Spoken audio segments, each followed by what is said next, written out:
दोस्तों पिछले वीडियो में हम लोग ने डिस्कस किया था कि भाई या मोरिनो आएगा तो एक मेन मैन चाहिए मोरिनो को, तो एम्बापे और फिनिशियस में से एक बंदे को मेन मैन करना पड़ेगा। ठीक है, जो हम लोग देखते हैं कि कोऑर्डिनेशन प्रेस ठीक ठाक हम लोग का नहीं होता, फ्रंट टू का प्रेस हम लोग का ठीक ठाक अटेम्प्ट नहीं होता, ऑफ द बॉल का मूवमेंट हम लोग का ठीक ठाक नहीं होता। विनीशियस एम्बापे एक साथ मिलकर खेलते तो एडजस्ट करने की कोशिश करेंगे। अगर विनीशियस एम्बापे एक साथ मिलकर खेले तो बहुत बढ़िया है मेरे भाई, क्योंकि दोनों प्लेयर को हम लोग मिस करना नहीं चाहते। लेकिन ऑब्वियसली पिछले 2 साल से काम नहीं चल रहा है, तो हम लोगों ने पिछले वीडियो में डिस्कस किया था कि एम्बापे को अगर मेन मैन बनाना है, सेंट्रल चैनल से अगर एम्बापे को खिलाना है तो लेफ्ट हैंड साइड पे आपको एक हार्ड वर्किंग लेफ्ट विंगर को लेके आना पड़ेगा, और राइट हैंड साइड से आप ब्राहिम दियाज रॉड्रिगो वगैरह है या फिर ओलिसी का चक्कर आप करने की कोशिश करो तो कर सकते हो, कोई बात नहीं।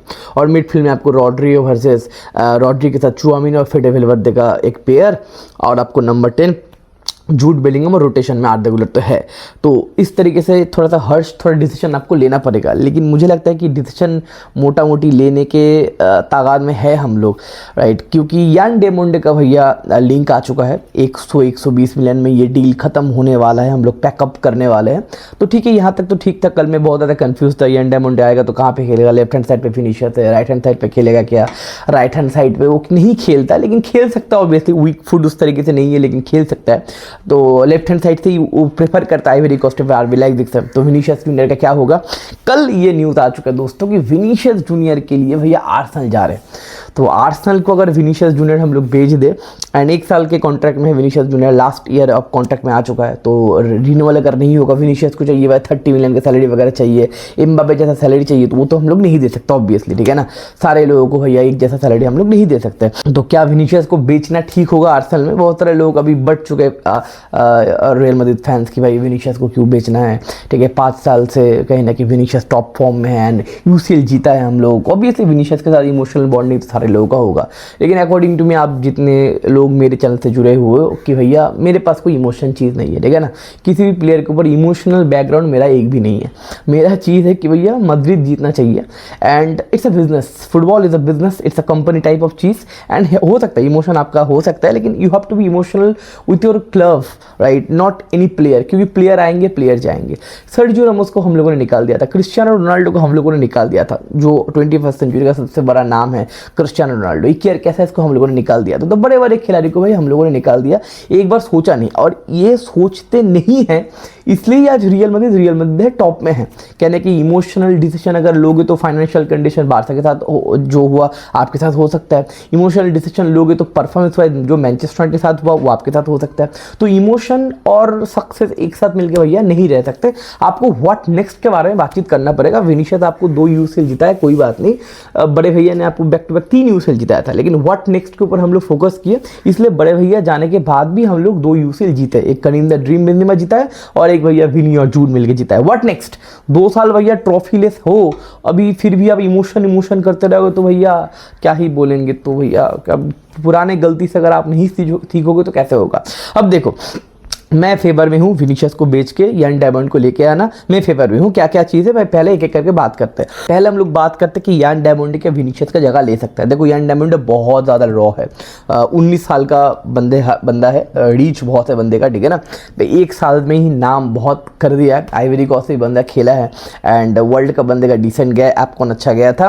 तो यान डायमंड का अगर मैं आपको शीट दिखाऊँ, ये है विनीशियस का शीट, ठीक है, ये है ग्राफ विनीशियस का, और ये है यान डायमंड का ग्राफ। पूरा खा गया विनीशियस को, जिंदा निकल गया। ऑब्वियसली लीग का कंपटीशन है, वो खेलता है भैया बुंडेसलीगा में, जहां पे भैया खेलना बहुत आसान है। ये बंदा खेलता है भैया ला लीगा में, फिर यूसीएल में, ओके फाइन। लेकिन हम लोग ये बातचीत कर सकते हैं इस ग्राफ से कि विनीशियस जैसा खिलाड़ी है, राइट। अब थोड़ा बहुत बातचीत बोल देता हूँ। इस सीजन में भी यान डायमंड ने 36 मैच खेला है, उनमें से भैया 13 गोल और 9 असिस्ट दिया है। एंड आपके बुंडेसलीगा में मोटा मोटी करके 12 गोल 8 असिस्ट बंदे का है। बंदा बहुत ज़्यादा डायरेक्ट खिलाड़ी है, बॉल के साथ टेक ऑन करना चाहता है, ड्रिबल करना चाहता है, स्पीड फाड़ू है, एक्सेलरेशन फाड़ू है, किकिंग पावर डिसेंट है एंड फिनिशिंग डिसेंट है। और भी इस एरिया में भैया आप डेवलप कर सकते हो। प्रेसिंग स्ट्रक्चर ठीक है, मेहनती है, विनीशियस जैसा मतलब प्रेस नहीं करेगा या फिर लेजी खिलाड़ी, लेजी नहीं मतलब मैं बोलना चाहता हूँ हार्ड वर्किंग खिलाड़ी, विनीशियस से ज़्यादा होगा, फ्रंट टू का प्रेस अच्छे से कर पाएगा, बहुत ज़्यादा टेक ऑन या फिर ड्रिबल के ऊपर इंस्टिंक्ट रहता है बंदे का। 4.12 ड्रिबल, मोटा मोटी करके 4 सक्सेसफुल ड्रिबल बंदा करता है 90 मिनट्स में। तो बॉल के साथ बहुत बड़ा बंदा है, बॉल मांगता है, और 1-to-1 में भैया ये बंदा किसी भी फुल बैक को, किसी भी सेंटर बैक को भैया फिनिश कर सकता है। डायरेक्ट थ्रेट तो गारंटी प्रोवाइड करेगा सेंटर बैक को, या फिर लेफ्ट बैक, अगर लेफ्ट हैंड साइड पे खेले तो राइट बैक को अट्रैक्ट कर सकता है, आपके सेंट्रल चैनल के लिए मौका बना सकते हैं या फिर स्पेस क्रिएट कर सकता है। तो विनीशियस जैसा ही खिलाड़ी है, मतलब प्रोफाइल सेम है। विनीशियस जिस तरीके से आपको काम करता है आइसोलेटेड होके कटिंग करके भैया गोल वोल मारना, फिर टेक ऑन वगैरह क्रिएट करना, सब कुछ ठीक ठाक है। Vision, decision making, final third में फिनिशिंग पावर बताओ या फिर 1-to-1 बताओ, ये सब चीज़ आपको देखने को मिलेगा। अभी से डेवलप करा जा सकता है क्योंकि 19 साल का बंदा है, ठीक है, बहुत ज़्यादा रॉ है, लेकिन मैच्योरिटी बंदे के पास है। और बड़े गेम में बंदा उस तरीके से ट्रबल या फिर उस तरीके से टेंस नहीं होता। हम लोगों ने देखा था इस बार का मैच आइवरी कोस्ट के साथ, किसका मैच था, आई थिंक जर्मनी का मैच हम लोगों ने वॉच ऑन किया था। उस मैच में बंदा पहले 45 मिनट्स से 50 मिनट्स अच्छा फुटबॉल नहीं खेला था, उसके बाद बंदे ने धीरे धीरे करके ग्रो करा था। तो ऑब्वियसली डेवलप करा जा सकता है। बड़े मैच का प्रेशर लेने में, हैंडल करने में थोड़ा टाइम लगता है, लेकिन ऑब्वियसली देखो विनीशियस जूनियर जब हमारे पास आया था, जब रॉड्रिगो हमारे पास आया था, तब कौन था वो लोग, भैया ब्राजील से आए थे, ये तो भैया जर्मनी से या फिर टॉप लीग में खेल के आए। तो भैया मैं फेवर में हूँ भैया, यान डेमोंडे को हम लोग लेके आना चाहिए। तो यान डेमोंडे हो जाएगा हमारा लेफ्ट हैंड साइड पे, सेंट्रल चैनल पे भैया एम्बापे हो जाएगा, एंड राइट हैंड साइड पे हम लोग बात करेंगे। अब पहले बात करते भैया विनीशियस जूनियर का आर्सेनल का मूव क्या होगा। देखो लास्ट ईयर अब कॉन्ट्रैक्ट में है, तो मिनिमम 80 से 100 मिलियन हम लोग मांग सकते हैं। ऑब्वियसली लास्ट ईयर अब कॉन्ट्रैक्ट में 100 मिलियन आप नहीं मांग सकते, लेकिन विनीशियस जूनियर आपको पता है कि टॉप 5-6 खिलाड़ी में विनीशियस जूनियर एक होगा।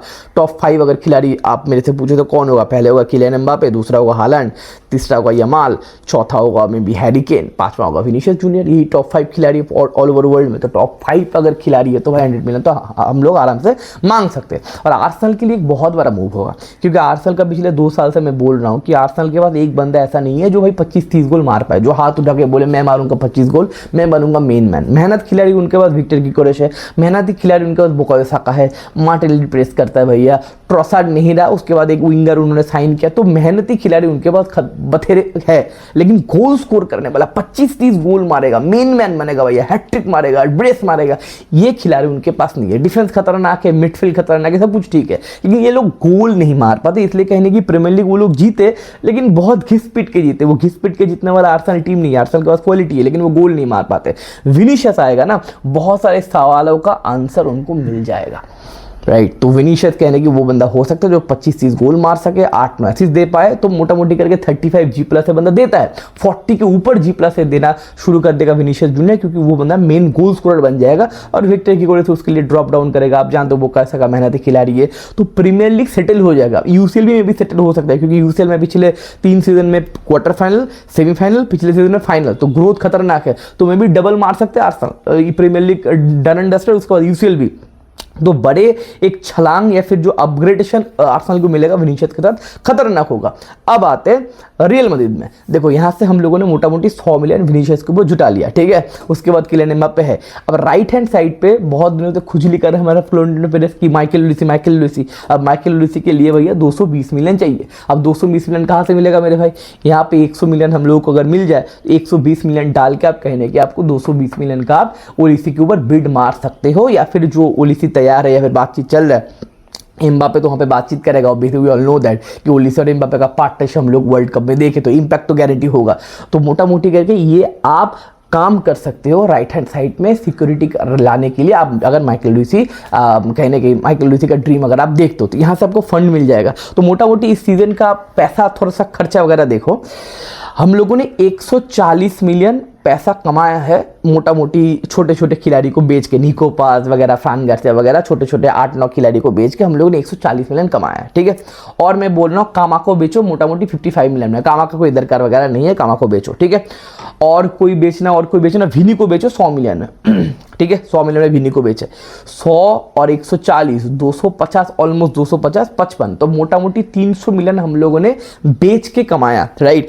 अब खर्चा देखो, खर्चा 120 मोटा मोटी करके यान डायमंड 220 आप पकड़ लो ओलिसे के लिए, रॉड्री के लिए पकड़ लो 60, एंड बाकी अभी तक हम लोगों का खर्चा ऑलरेडी हो चुका है 80 और भी एक 70 मिलियन का सेंटर बैक हम लोगों को चाहिए। तो कितना खर्चा हुआ 120 220 मोटा मोटी करके 340 और 60 400 हो गया।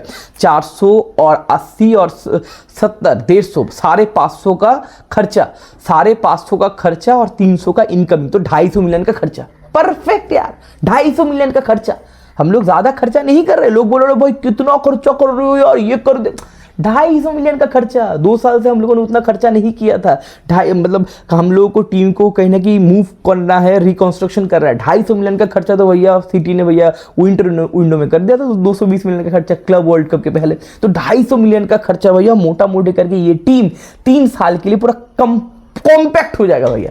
हर एक जगह पे हमारे पास खिलाड़ी रहेगा। गोंज़ालो गार्सिया रहेगा नंबर 9 के लिए, और रोटेशन पॉलिसी के एम्बाप्पे के साथ लेफ्ट हैंड साइड पे रॉड्रिगो एंड आपका यान डायमंडे खेल सकता है। राइट हैंड साइड पे ब्राहिम दियाज भी खेल सकता है। मेन होगा माइकल ओलिसी। रोटेशन पॉलिसी में बर्नार्डो सिल्वा भी खेल सकता है। मिडफील्ड में कामा को छोड़ के पिताश ग्रो कर सकता है। फिडे वेलवर्दे है, रॉड्री है, चुआमेनी है, आर्दा गुलर और जूड बेलिंगम नंबर 10 का रोटेशन पॉलिसी कर सकता है। एक सेंटर बैक चाहिए। बास्तोनिक और बातचीत चल रहा है, मैंने पकड़ लिया 70 मिलियन जो भी आए। एक सेंटर बैक हम लोगों को चाहिए, नहीं सेंटर बैक का प्रॉब्लम हम लोगों को हो जाएगा।